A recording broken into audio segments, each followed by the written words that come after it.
वाढवण बंदरामुळे 300 दशलक्ष metric ton वार्षिक माल हाताळणी क्षमता निर्माण होणार आहे। जवाहरलाल नेहरू बंदराच्या सध्याच्या क्षमतेपेक्षा ती तिप्पट असणार आहे। सन 2030 पर्यंत नव्या बंदरातून माल वाहतूक सुरू होणे अपेक्षित आहे। या बंदराचा समावेश कंटेनर हाताळणी करणाऱ्या जगातील पहिल्या 10 बंदरांमध्ये होणार असल्याने महाराष्ट्र राज्य भविष्यात सागरी दळणवळणातील महाशक्ती म्हणून उदयास येईल।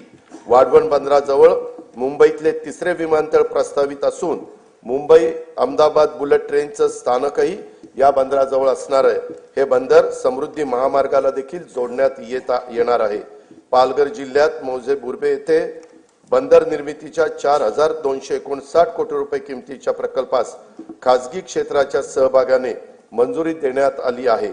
गेटवे ऑफ इंडिया मुंबई येथून मांडवा एलिफंटापर्यंत सुरक्षित प्रवासाकरिता अत्याधुनिक सुविधायुक्त बोटींच्या साठी आर्थिक प्रोत्साहन देण्याचे धोरण जाहीर करण्यात येणार आहे।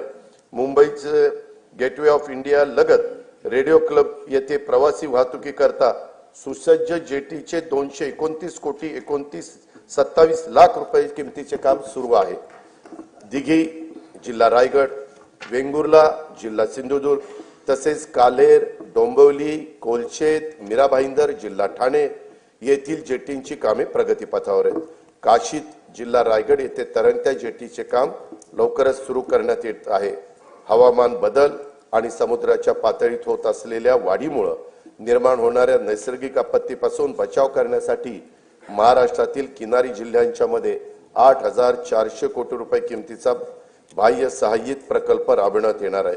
महाराष्ट्र शाश्वत पर्यावरण पूरक किनारा संरक्षण व व्यवस्थापन या 450 कोटी रुपये किमतीच्या प्रकल्पांतर्गत सिंधुदुर्ग जिल्ह्यातील देवबाग येथे 158 कोटी रुपये किमतीच्या कामांना मान्यता देण्यात आली आहे।